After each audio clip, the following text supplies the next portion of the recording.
Amados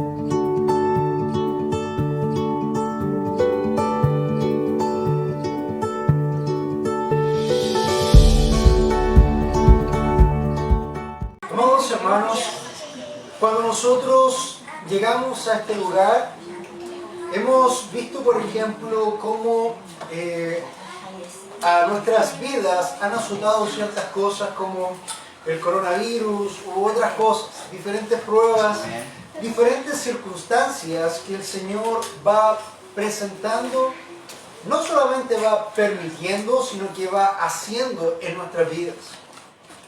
El mensaje de hoy, espero no se extienda mucho, es referente a Él, cuando Dios azota nuestras vidas. Amén. Y hermano amado, el mensaje del día de hoy lleva por título Las tormentas reveladoras del Señor. Las tormentas reveladoras del Señor. Quiero leer para ustedes el versículo 1 al 3 de Jonás para luego poder entrar a lo que compete el día de hoy. Solamente vamos a estar viendo los capítulos 1, versículos 4 al 6. Dos versículos que en el día de hoy vamos a poder expresar y exponer a la congregación para que Dios obre también en nuestras vidas. Dice la palabra del Señor así. Vino palabra del Señor a Jonás, hijo de Amitai, diciendo: levántate, ve a Nínive, la gran ciudad, y proclama contra ella, porque su maldad ha subido hasta mí. Amén. Pero Jonás se levantó para huir a Tarsis, lejos de la presencia del Señor, y descendiendo a Jope, encontró un barco que iba a Tarsis, pagó el pasaje y entró en él para ir con ellos a Tarsis, lejos de la presencia del Señor. Esa es la introducción que nosotros tenemos para saber cuál es el propósito de Dios o por qué Dios a veces atormenta o envía estos azotes a nuestras vidas. Pero, amado Dios, debes entender que las tormentas que Dios nos envía son para revelar varias cosas.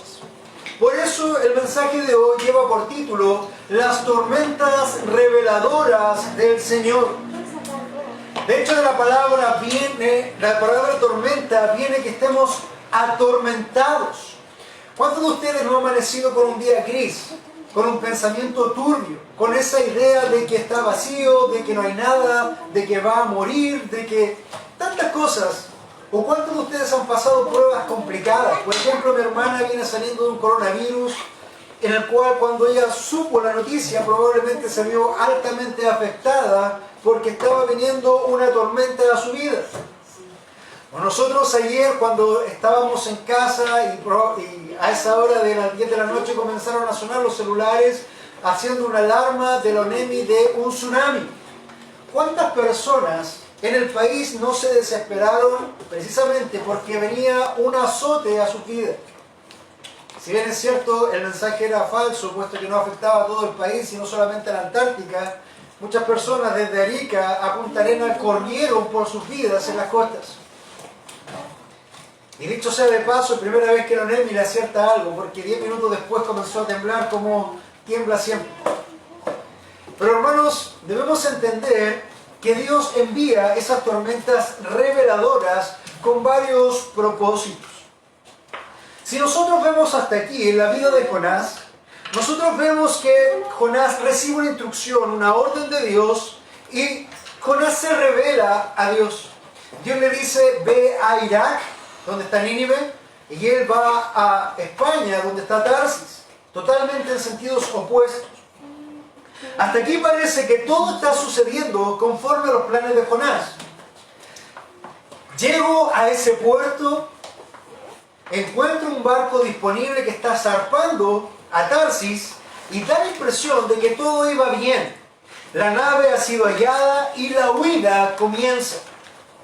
Sin embargo, ahora nos encontramos con unos grandes pero Dios. Hay un predicador famoso que se llama Sugel Michelin, al cual tengo el privilegio de haber conocido también. Y una de las frases que él siempre repite y que más ilustra en sus sermones son estas dos palabras juntas. Pero Dios. De hecho, una vez él contó que para su cumpleaños la iglesia le hizo un regalo con un cuadro y el cuadro estaba adornado y lo único que decía el cuadro era "pero Dios".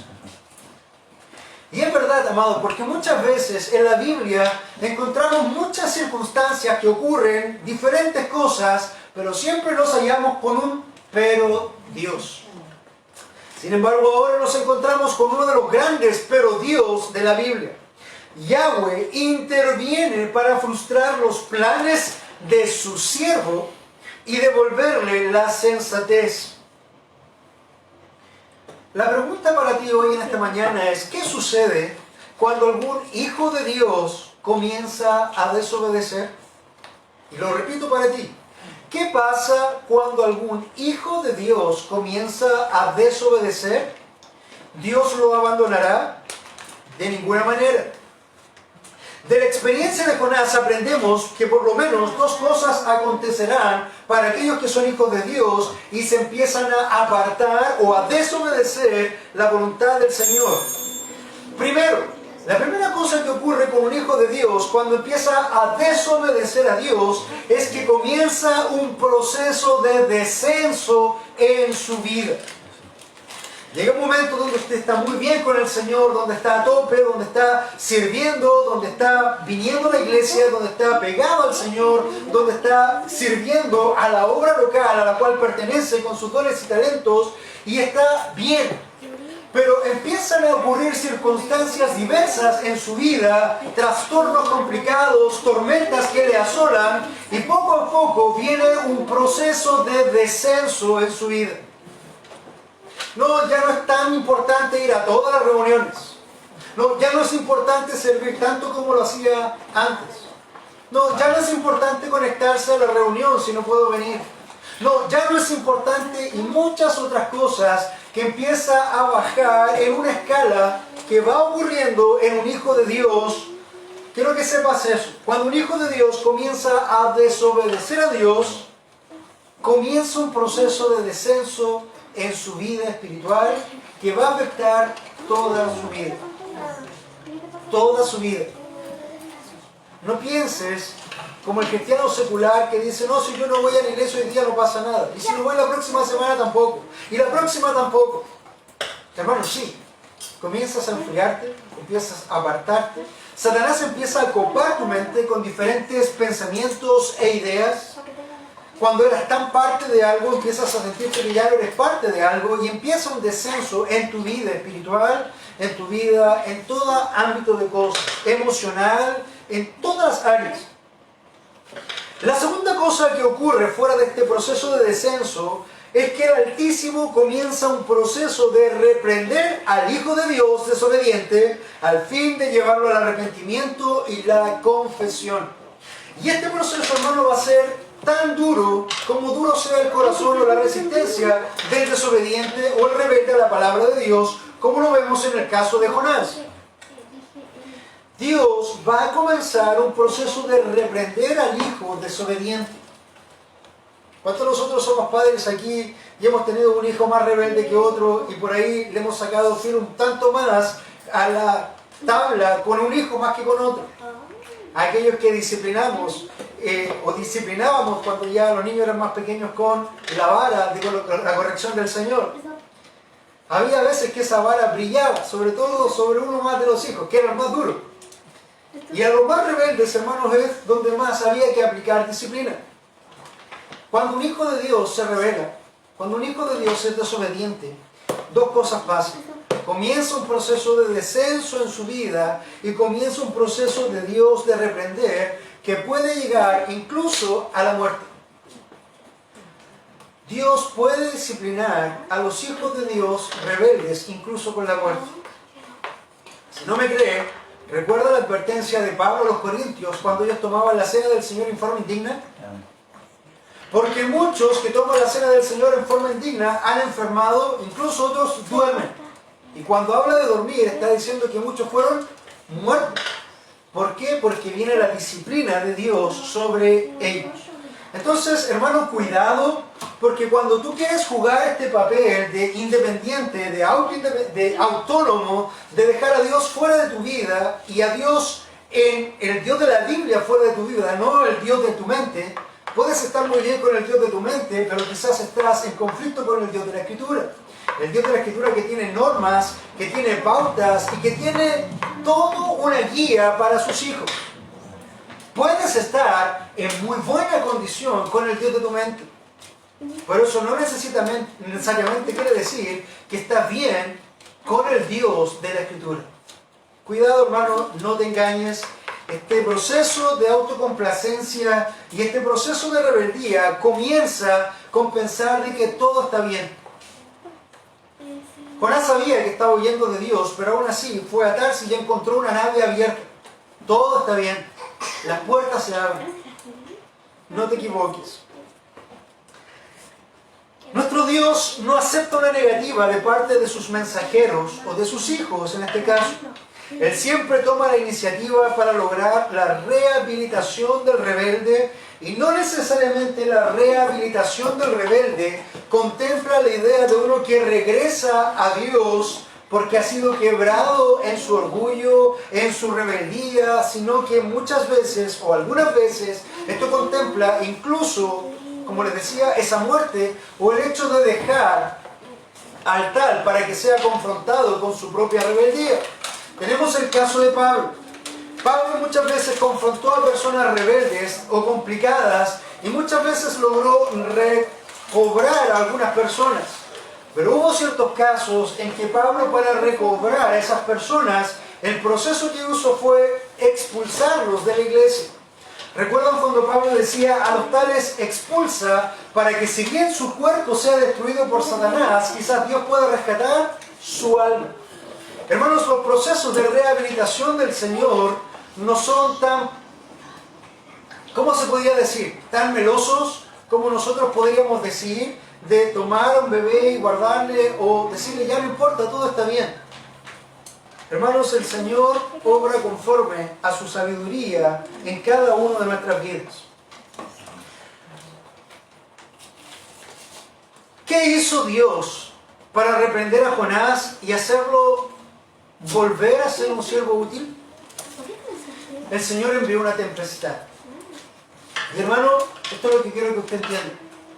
Cuando nosotros nos ponemos rebeldes delante de Dios, o incluso simplemente aunque no haya rebeldía de nosotros, Dios puede enviar tormentas a nuestras vidas para revelar ciertas cosas en nosotros, en nuestras vidas, en nuestra fe, en nuestro carácter, en todo lo que Dios quiera.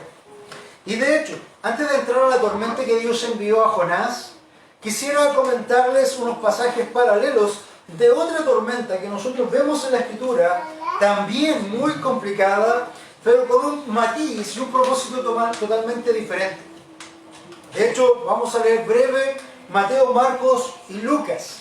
Cuenta una historia que había una maestra que tenía 4 alumnos. Había un alumno que se llamaba Mateo, otro Marcos, otros Lucas, otro Juan. Y la maestra les da una tarea que tienen que escribir un ensayo. Y al final, cuando ella revisa el examen, dijo: Mateo, Marcos y Lucas, ustedes se quedan al final porque ustedes se copiaron todo. Un poco así es la Escritura. Juan escribe algo diferente, pero Mateo, Marcos y Lucas ilustran estos evangelios sinópticos muy parecidos, como si se copiaran unos de otros. Pero escucha, para que note ciertos matices. Quiero comentarles de aquella tormenta de Jesús. Dice Mateo 8:23 en adelante: Cuando entró Jesús en la barca, sus discípulos le siguieron, y de pronto se desató una gran tormenta en el mar, de modo que las olas cubrían la barca, pero Jesús estaba dormido. Y llegándose a él, le despertaron diciendo: Señor, sálvanos, que perecemos. Y él les dijo: ¿Por qué estáis amedrentados, hombres de poca fe?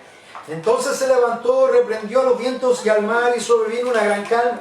Y los hombres se maravillaron diciendo: ¿Quién es este que aún los vientos y el mar le obedecen? Marcos lo registró así. Marcos 4:35 en adelante. Y ese día, cayendo ya la tarde, pasamos al otro lado, despidiendo a la multitud, le llevaron con ellos en la barca como estaba, y había otras barcas con él. Pero se levantó una violenta tempestad, y las olas se lanzaban sobre la barca de tal manera que ya se anegaba la barca. Él estaba en la popa, durmiendo sobre un cabezal. Entonces despertaron y dijeron: Maestro, ¿no te importa que perezcamos? Y levantándose, reprendió al viento y dijo al mar: cálmate, sosiégate. Y el viento cesó y sobrevino una gran calma. Entonces les dijo: ¿por qué estáis amedrentados? ¿Cómo no tenéis fe? Y se llenaron de temor y se decían unos a otros: ¿quién pues es este que aun el viento y el mar obedecen? Lucas, para terminar el relato, lo describe así. Lucas 8:22 en adelante. Y uno de aquellos días entró en una barca con sus discípulos y les dijo: pasemos al otro lado del lago, y se hicieron a la mar. Pero mientras ellos navegaban, él se durmió, y una violenta tempestad descendió sobre el lago, y comenzaron a anegarse y corrían peligro. Y llegándose a él, le despertaron diciendo: Maestro, Maestro, que perecemos. Y él, levantándose, reprendió al viento y a las olas embravecidas, y cesaron, y sobrevino la calma.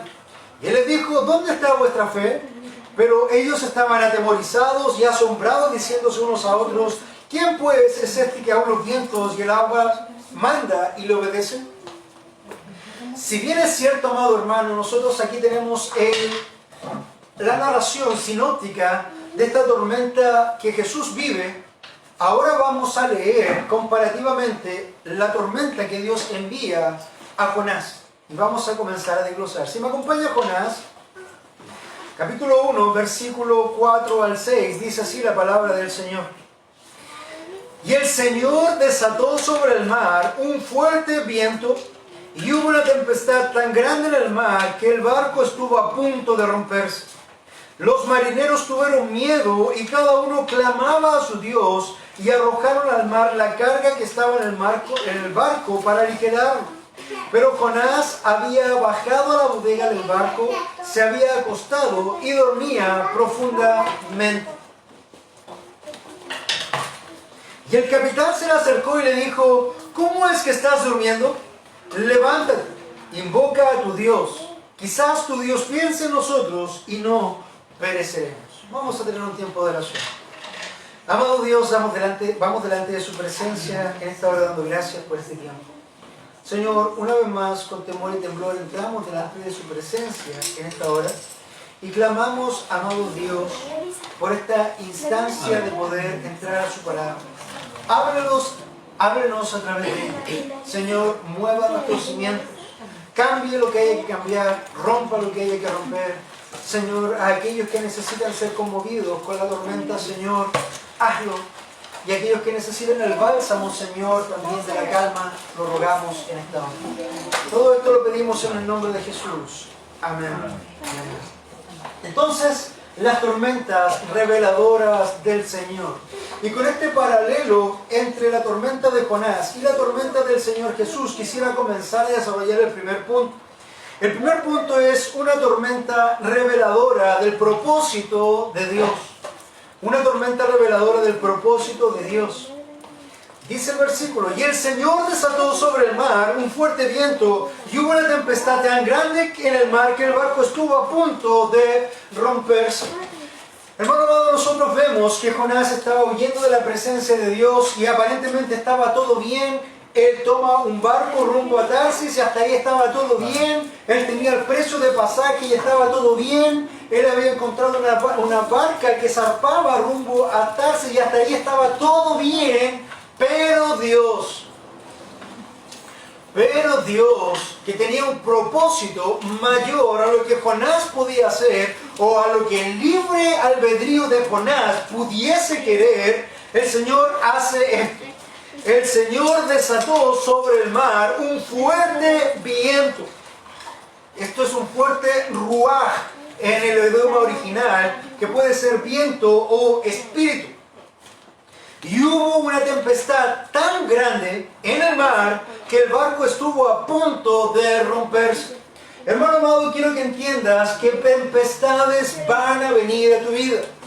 Tempestades van a venir a tu vida. Van a venir por el propósito revelador de Dios, ya sea por tu negligencia, ya sea por tu desobediencia, ya sea por tu rebeldía, ya sea por tu insensatez, por tu falta de sabiduría, por tu falta de carácter o por tu rebelión abierta a Dios. Hermano, debes esperar una tormenta si tú eres un hijo de Dios y no quieres obedecer ni rendirte a Dios. Jonás no quería obedecer, Jonás no quería rendirse a la voluntad de Dios y él trata de huir, paga su pasaje y toma un barco rumbo a otro lugar, pero Dios, que no puede ser burlado, en el lugar donde él esté lo va a hallar. Qué lindo el mar, qué linda la brisa, qué hermoso el aire y de pronto una nube negra comienza a acercarse, los vientos comienzan a azotar y Dios a través de este viento trae una tormenta. Si usted se fija, lo primero que dice que el Señor desató sobre el mar un fuerte viento. No vino la tormenta inmediatamente, vino un viento fuerte de Dios que eso ya nos permitiría empezar a evaluar que algo ocurre. Primero viene el viento, no la tormenta. El viento de Dios, el que va a traer, es el que va a traer la tempestad o la tormenta. Si usted es un hijo de Dios negligente, rebelde, contumaz o cualquier otra palabra que esté luchando con Dios o huyendo de la voluntad de Dios y comienza a percibir el viento que se torna fuerte contra usted, hermano, es tiempo de arrepentirse en ese momento. Porque hasta ahí todavía es tiempo antes de entrar a la tormenta. Pero si usted, señor, o señora, o hermano, o hermana, o amigo que nos está mirando, tanto aquí como por el internet, se resiste a entender las señales de Dios, en este sentido, el viento que viene, entonces apróntese porque una tormenta viene a su vida. Lo vimos aquí. Y el Señor desató sobre el mar un fuerte viento y hubo una tempestad tan grande en el mar que el barco estuvo a punto de romperse. Cuando usted está pasando por una vida que está tranquila, una vida que está calma, que parece que tuviera todos los problemas resueltos, que todo está bien, pero está en desobediencia o en rebeldía al Señor en cualquier área, apróntese porque su barca pronto va a ser movida, zarandeada, sacudida, al punto de que usted sienta que su vida va a ser quebrada. Y esto es una tormenta reveladora del propósito de Dios, porque entienda que Dios es soberano y Dios es el autor de las tormentas. Es Él el que sopla los vientos, el que restringe los vientos, el que hace tormentas. El Salmo 104 lo expresa así: bendice alma mía al Señor, Señor Dios mío, cuán grande eres. Te has vestido de esplendor y de majestad, cubriéndote de luz como con un manto, extendiendo los cielos como una cortina. Él es el que pone las vigas de sus altos aposentos en las aguas, el que hace de las nubes su carroza, que anda sobre las alas del viento, que hace de los vientos sus mensajeros y de las llamas del fuego sus ministros. Hermano, quiero que entiendas que aquí hay una doble interpretación para esto. Que hace a los vientos sus mensajeros. La palabra viento ahí es ruaj, que puede significar vientos o espíritus. ¿Qué quiere decir eso? Que Él puede enviar vientos como tempestades o espíritus como tempestades. Ángeles. Ángeles o temas climáticos. Todo esto lo vemos así y después dice de las llamas del fuego sus ministros. Esos son ángeles. Entonces, quiero que entiendas que Dios tiene toda potestad y usa el viento y las tormentas también como parte de nuestras vidas. No lo entiendas solamente como un viento literal o físico, sino como vientos y tormentas de tempestades que van a azotar tu vida por diferentes cosas. Tengo enfermedades de base, estoy complicado de salud, soy hipertenso, tengo diferentes cosas, no puedo tener coronavirus, es imposible. Pero estás en abierta rebelión contra Dios y Dios empieza a enviar vientos de avisarte que algo va a pasar y de pronto caes en cama con fiebre, con tos, te cuesta respirar, tienes que ir al doctor, te hacen un examen y ves el tan temido positivo. Y tu mente empieza a decir, voy a morir, voy a morir. ¿Esas no son tormentas que envía el Señor acaso a nuestras vidas para quebrantarnos, para golpearnos, para mostrar nuestra rebeldía? Y ese es un solo ejemplo. Pueden haber millones de ejemplos más ante lo mismo. Pero ya que el coronavirus está de moda, quiero usarlo como un ejemplo genérico. Ahora, la palabra tempestad es muy gráfica aquí, es la palabra Sa'ar en hebreo, y uno casi puede oír el aullido del viento y las olas. Imagínense ese hombre en la tempestad o en la calma y de pronto escucha soplar el viento. Qué rica la brisa, empieza a subir la brisa, empiezan a crisparse los mares y de pronto comienza a llegar la tormenta. Ya no es tan agradable, ¿verdad? Escucha el aullido, empieza a temer, porque las olas que eran inofensivas en un principio ahora se tornan gigantes. Y viene la tormenta a nuestra vida. Quiero que entiendas que la tormenta puede venir para revelar el propósito de Dios, tanto en la situación de Jonás como en la situación de Jesús. Tanto si tú eres un rebelde o uno que no quiere obedecer a Dios, como uno que está en obediencia al Señor. Porque Dios, hermano, todavía tiene propósitos diferentes en cada tormenta. Si tú estás en una tormenta, necesitas discernir el propósito revelador del Señor. Jonás, era obvio que su pecado, su rebeldía, hizo que Dios enviara esta tormenta para quebrarlo. Porque el propósito de Dios, hermanos, no era ir y castigar a Nínive, que es el propósito inicial, donde dice ahí, el Señor le dice, pero ve y proclama contra ella porque su maldad ha subido hasta mí. El propósito del Señor en el libro de Jonás no era ir y destruir la nación de Nínive, como proclama el capítulo versículo 2. El propósito de Dios era mostrar en el libro de Jonás que la salvación es del Señor.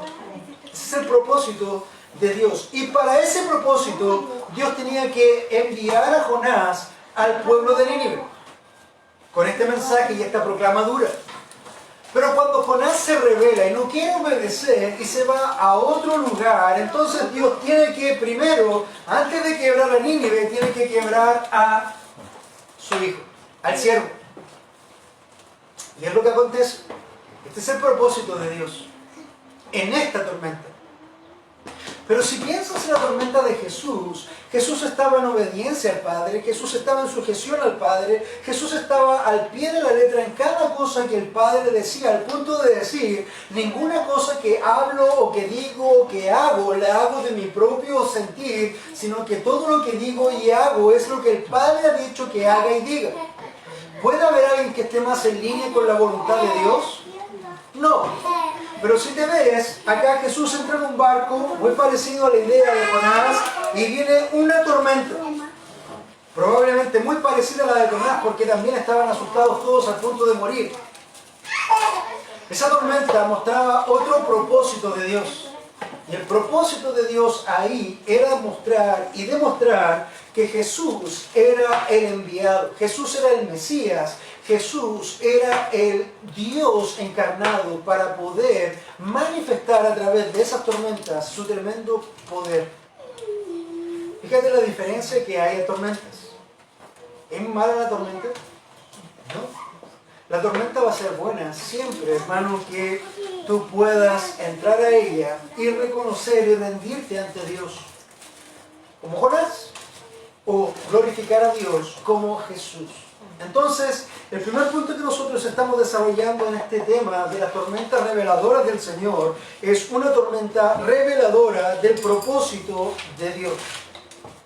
Un segundo punto que nosotros vamos a desarrollar en esta mañana es una tormenta reveladora de fe. Una tormenta reveladora de la fe.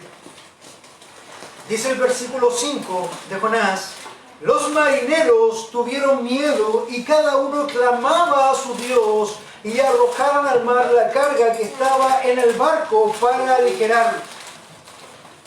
Hermanos, en sí, el miedo como una reacción primaria no es mala, está innata en nosotros, pero luego nosotros confiamos en el Señor cuando nuestro espíritu toma el control.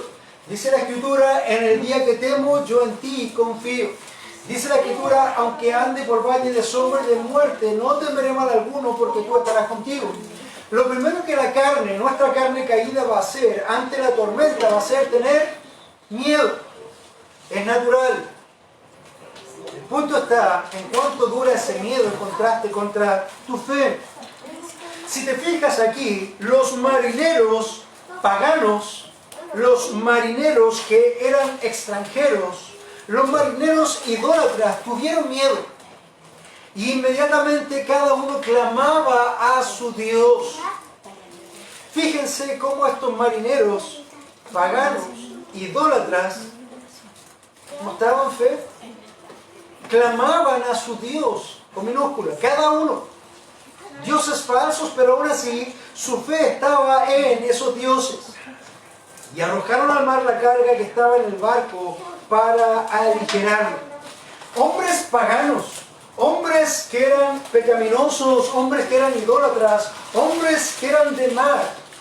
Los hombres de mar no se caracterizaban por ser muy limpios en pecado. De hecho, hay un dicho actualmente, si solamente quieres tener uno, que un marinero tiene un amor en cada puerto. Eso habla de fornicación o adulterio, solamente para decir algo. No son hombres que sean muy dignos, podríamos decir, de una vida cristiana, menos si son paganos, menos si son idólatras, pero cada uno de ellos, ante el temor de la tormenta, probablemente doblaron rodillas o alzaron voces y clamaban a sus dioses. Las tormentas revelan la fe. Las tormentas revelan la fe que hay en nuestras vidas. Incluso aquellos que no conocen a Dios, en momentos así, revelan algo. Es gracioso ver o escuchar de pronto ante un terremoto o alguna cosa complicada gritar a un ateo: Dios ayúdame, Dios sálvame. En los momentos de crisis, hermanos, no existen los ateos. Siempre van a clamar a Dios de alguna otra forma. Pero quiero que notes también el contraste que hay con la tormenta de Jesús.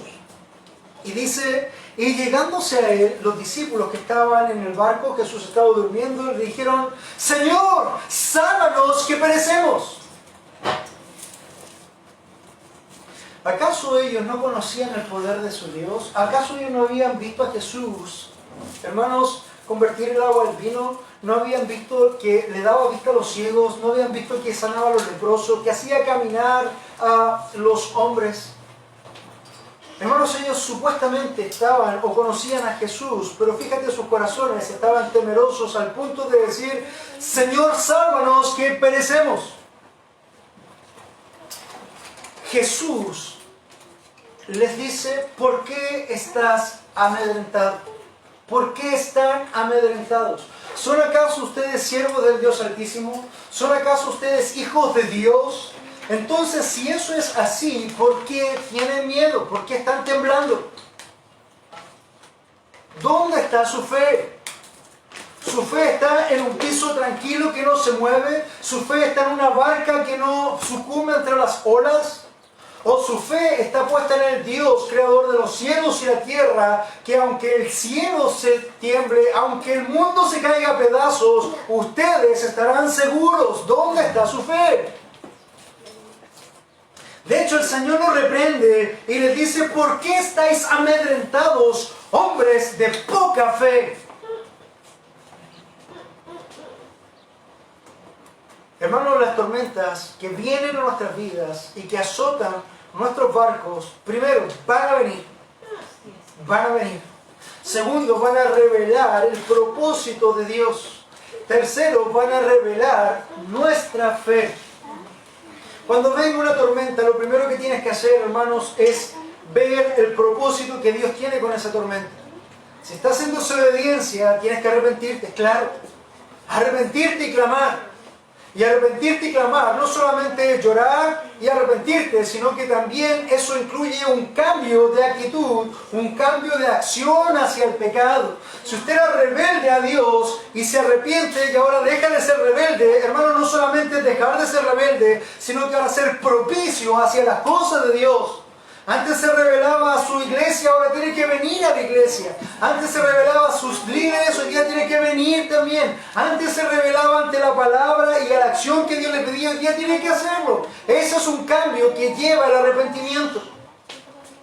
Si esa es la revelación de Dios, entonces, hermano, hágala, porque usted no va a burlar a Dios, usted no va a vulnerar a Dios, y la tormenta no va a cesar hasta que Dios muestre su propósito. Lo segundo que tiene que ver es que esto también va a revelar su fe. Va a revelar su fe. ¿Dónde está anclada mi confianza? ¿En mi sustento? ¿En mi trabajo? ¿En mi salud? ¿Lo entienden bien? Por eso dice la Escritura que de la boca de los niños se recibe la alabanza, porque ellos lo entienden bien. Somos los adultos los que somos duros de cabeza.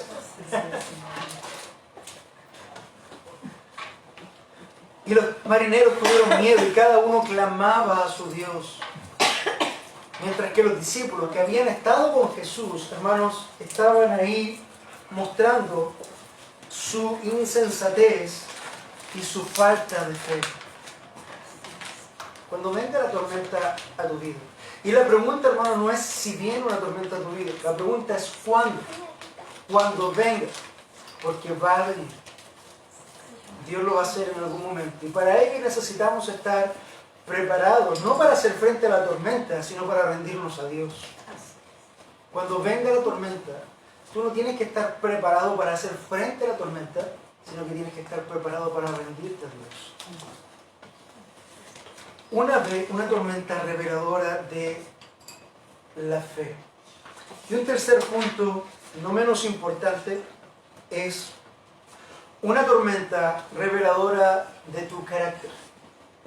Una tormenta reveladora de tu carácter. Mire todo lo que hace una tormenta. Revela el propósito de Dios, revela tu fe y revela también tu carácter. Dice la Escritura, pero Jonás había bajado a la bodega del barco y se había acostado y dormía profundamente. No sé si usted alcanza a notar el paralelo entre Jesús y Jonás. Ambos están en un barco. Ambos son azotados por una tormenta. Ambos duermen. ¿No crees que esto es un poco simbólico para el paralelo que debemos establecer? Pero es tan diferente la situación que no necesariamente ante hechos similares el propósito es el mismo. Acá hay mucha semejanza. Pero Jonás había bajado a la bodega del barco y se había acostado y dormía profundamente. Si tú escuchas lo que dice precisamente la Escritura, dice que el Señor también había bajado y dormía. Pero hay diferencias. Y de hecho vamos a partir por las diferencias más básicas. Ambos dormían en la tormenta. Por lo tanto vamos a partir por la diferencia en el sueño. Vamos a ver el sueño de Jonás. Lo que implica el dormir de Jonás. Jonás estaba rendido emocionalmente debido a su decisión de ir en contra de la voluntad de Dios. Jonás dormía porque estaba rendido emocionalmente debido a su decisión de ir en contra de la voluntad de Dios. Hermano, cuando tú estás siendo negligente, cuando tú estás siendo rebelde, cuando tú estás yendo en contra de las cosas de Dios y de Dios mismo, entonces estas cosas van a venir. Va a venir angustia a tu vida, va a venir desesperación a tu vida, va a venir estrés a tu vida y finalmente va a venir depresión a tu vida. ¿Tú sabes lo único que quiere hacer una persona que tiene depresión? Dormir. Pero ese dormir no es porque está cansado de, qué rico, sino que es porque está tan agobiado que lo único que quiere es desconectarse, desaparecer, dormir. Tenemos un caso en la Biblia de un hombre que pasó esta depresión, sí, Elías. Elías, después de tener esa tremenda victoria con los profetas de Baal, escuchó que la reina Jezabel iba a venir contra él. Y este hombre que había sido tremendamente victorioso en Dios, que había matado a los 400 profetas de Baal y había dejado el nombre alto de Dios, Ahora, ante el edicto de una mujer, teme por su vida y huye al punto de la desesperación y de la depresión. Tanto así que se mete en una cueva y lo único que hace es dormir. Cuando te sientes agobiado, cuando estás emocionalmente rendido debido a tu decisión de desobedecer a Dios y su palabra y las cosas de Dios, entonces, hermano, tú vas a estar cansado. Tu alma va a estar cansada, tu mente va a estar cansada, tu corazón va a estar cansado. Y lo único que vas a querer es rendirte. Dice Bach, un teólogo, para indicar el sueño profundo de Jonás, se emplea el verbo nirdam, que se usa del sueño de Sisara. ¿Recuerda a Sisara cuando durmió tan profundo que lo mataron en el sueño? Y este es el que estaba huyendo de Barak y de Débora. Y también se usa del sueño que se deriva Tardema, que es el sueño de Adán. Era tan profundo el sueño de Jonás que la palabra que se usa ahí es como cuando duerme Sisara o cuando duerme Adán. ¿Recuerda qué pasó con Adán? Dios le quitó una costilla mientras dormía y Adán ni supo. Muchas veces tenemos el sueño tan pesado como eso, ¿no? Puede pasar un tren sobre nosotros y no despertamos. Pero ese es el sueño que tenía Jonás. Estaba tan cansado, estaba profundamente dormido. Y es interesante notar que mientras los marineros paganos estaban orando y clamando a su Dios, el profeta de Dios estaba profundamente dormido. No por fe, no por confianza, simplemente por su agotamiento, por su rebeldía. Qué vergüenza para un creyente que unos gentiles idólatras le inciten a orar. ¡Despierta, hombre! ¡Clama a tus dioses! Ellos son los paganos. Ellos son los gentiles. Y ellos tienen que removerte para que tú te pongas a orar. ¡Qué vergüenza! ¿Cuántas veces no nos pasa eso a los cristianos? Dice Matthew Henry, en una versión bien traducida, hay muchos que no son inducidos a orar hasta que les obliga el miedo. El que quiera aprender a orar, que se haga a la mar. Si tú quieres aprender a orar, entonces busca un mar embravecido. Te recomiendo ir al sur, quizás embarcar en el Cabo de Horno, y ahí sin duda tu vida de oración va a ser tremendamente fructífera y activa. Porque tu vida va a depender de ella. Y eso es lo que dice Matthew Henry. Hay muchos que no son inducidos a orar hasta que les obliga el miedo. El que quiera aprender a orar, que se haga a la mar. Hemos conversado otras veces de los musulmanes y hay un asunto que se llama el almuédano, que es el que llama a la oración. Allahu Akbar. Allahu Akbar. Eso significa Allah es grande. Y esa frase, junto con el sonido de campanas o de timbres, suena desde las 5 de la mañana hasta las 10 de la noche 5 veces al día. Y un musulmán tiene que tenderse en rumbo a la Meca y ora 5 veces al día. Un musulmán que es un idólatra, un musulmán que sirve a un Dios que es falso. Y yo te pregunto, ¿y nosotros? ¿Cuánto oramos?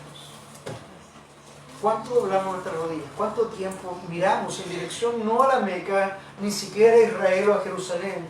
¿Cuántas veces miramos a lo alto y entramos al trono de la gracia? Un pagano, un idólatra, ora más que nosotros. Ora más que nosotros. Entonces, fíjate que esta tormenta también revela nuestro carácter. Así como el sueño o el dormir de Jonás era tan agobiante por el cansancio mental, psicológico, emocional, por revelarse a Dios, el sueño de Jesús era un sueño reparador por la obediencia. El Señor Jesús estaba cansado por hacer la obra de Dios y por hacer cada cosa que el Padre le hacía. Por eso ese sueño era un sueño de gozo, era un sueño reparador. Escucha lo que dice el Salmo 127:2. Es en vano que os levantéis de madrugada y que os acostéis tarde y que comáis el pan de afanoso labor, pues Él da a su amado aún mientras duerme. Es Dios el que nos da el sueño profundo, reparador, cuando nosotros estamos en la voluntad de Dios. Nota las diferencias, incluso, y cómo esta tormenta puede revelar el carácter contrastado de Jonás contra el carácter contrastado de Jesús.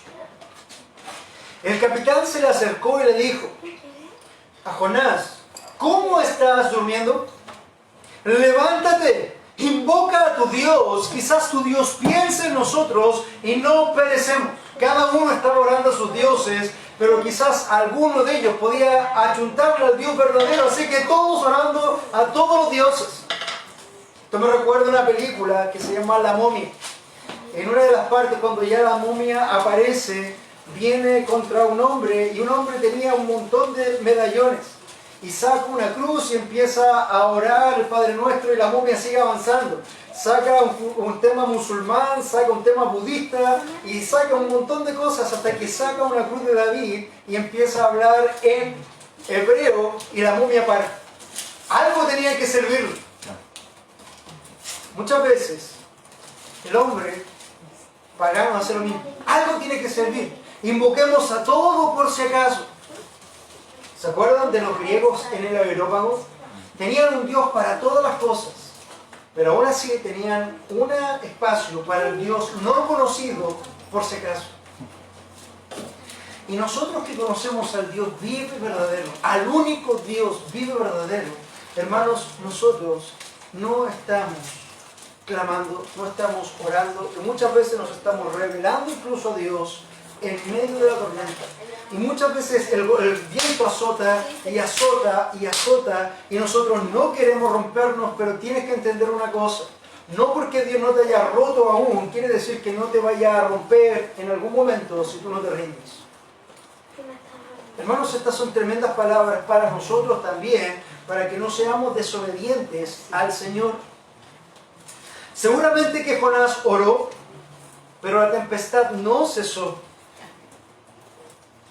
Y la razón es que antes de orar y predicar, hay que estar bien con Dios. Tú puedes orar un montón, pero si tú estás en rebeldía a Dios, tú estás en desobediencia a Dios, tú no estás obrando lo que Dios te pide, o no te has arrepentido delante de Dios, tu oración va a ser vana, tu oración va a ser fútil, porque lo primero que debes hacer antes de obrar, antes de sembrar, antes de actuar, antes de cualquier cosa, es caer quebrantado delante del Señor, reconociendo tu pecaminosidad, tu rebeldía, arrepintiéndote de ello y quedando en manos de Dios para que Él pueda obrar en tu vida. Si no, hermano, todo lo que haces, todo lo que intentas, va a ser vano. ¿No me crees? ¿Qué hicieron los marinos de la tormenta? Primero, oraron. Como la tormenta no cesaba, empezaron a echar todo a la borda. Cosas importantes, hermanos, ellos estaban en la barca por temas económicos, llevaban cosas importantes de una nación a otra, eran sus tesoros, era lo más preciado que tenían. ¿Y qué hicieron ellos? Los tomaban y los tiraban afuera, porque los tenían por basura, porque ¿de qué me sirve un tesoro si voy a morir? ¿No están haciendo ellos cosas? Pero lo primero que debe ocurrir, hermano, es arrepentirte delante de Dios y ponerte a cuentas con Él.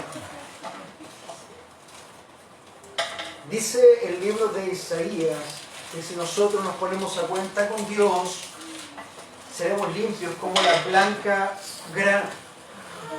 Y muchas veces uno piensa, eso es sencillo, eso es rápido, porque solamente yo me pongo a cuentas y listo. Si lo encuentro, porque no lo tenía pensado acá. Ok. Escuchen lo que dice el Señor, y con esto quiero terminar, porque cuando nosotros pensamos en que las tormentas pasen por hacer cosas o decir cosas, el arrepentimiento tiene que traer acción y cambio. Dice el Señor en Isaías 1:13: No traigáis más vanas ofrendas. El incienso me es abominación. ¿Quieres aplacar la ira de Dios? No vengas con estas cosas. No vengas con ofrendas ni con sacrificio, porque me son abominación. Luna nueva y día de reposo, tus domingos, tus asambleas me son un asco. Día del Señor, el convocar asambleas. No tolero iniquidad y asamblea solemne. Vuestras lunas nuevas y vuestras fiestas señaladas las aborrece mi alma. Se han vuelto una carga para mí. Estoy cansado de soportarlos, dice el Señor. Ahora escucho. Y cuando extendáis vuestras manos, esconderé mis ojos de vosotros. ¿Esto no es una tormenta? ¿Es una tormenta? Y cuando extendáis vuestras manos, esconderé mis ojos de vosotros. Sí, aunque multipliquéis las oraciones, no escucharé. Vuestras manos están llenas de sangre. O tú puedes decir, vuestras manos están llenas de rebelión. Vuestras manos están llenas de desobediencia. Vuestras manos están llenas de arrogancia. Vuestras manos están llenas de lo que tú quieras poner ahí. Si aunque multiplicáis la oración, no escucharé, vuestras manos están llenas de sangre. Escucha todo lo que tiene que pasar antes de que Dios nos escuche. Primero, lavaos y limpiaos, quitad la maldad de vuestras obras delante de mi Dios, cesad de hacer el mal. 1. 2. Aprended a hacer el bien, buscad la justicia, reprender al opresor, defender al huérfano, abogad por la viuda. Y el 18. Venid ahora y razonemos, dice el Señor, aunque vuestros pecados sean como la grana, como la nieve serán emblanquecidos, aunque sean rojos como el carmesí, como blanca lana quedarán. Muchas veces nosotros tenemos una teología de perros y de gatos. Se lo explico así y quiero explicarlo con esto. Cuando un perro ve a su amo venir con comida y alimento y agua y le da comida, alimento y agua y lo cuida, el perro dice, él debe ser Dios. Cuando un gato ve a su amo venir con agua y alimento y comida, dice, yo debo ser Dios. Hay mucha diferencia. Muchas veces nosotros leemos la Biblia como el gato, todo para nosotros, y nos gusta escuchar, venid y ahora y razonemos, aunque vuestros pecados sean como la grana, serán emblanquecidos. Amén, aleluya. Eso es todo, ¿verdad? Pero ¿cuántos de ustedes se pusieron a meditar que no comenzaba ahí ese pasaje? Dice, lavaos y limpiaos, quitad la maldad de vuestras obras delante de mis ojos, cesad de hacer el mal. 1, 2, aprende a hacer el bien. 2, busca la justicia. 3, reprende al opresor. 4, defiende al huérfano. 5, aboga por la viuda. 6, venid y ahora y razonemos. O sea, después de esto, después de que tu arrepentimiento haya traído un cambio genuino de actitud y hayas dejado la maldad, buscado el bien y obrado lo correcto, ahora sí, entonces, estaremos a cuenta, ahora sí entonces, tus pecados serán limpiados y serán como blanca grana. No es tan simple como parece. No es cosa de orar y arrepentirse y clamar. Hermanos, necesitamos arrepentirnos genuinamente, metanoia, cambiar de actitud, ser quebrantados en nuestra negligencia, ser quebrantados en nuestra rebeldía y que Dios obre en nosotros. Si no, te vas a encontrar naufragando y vas a ser hallado como un cadáver en el fondo del mar.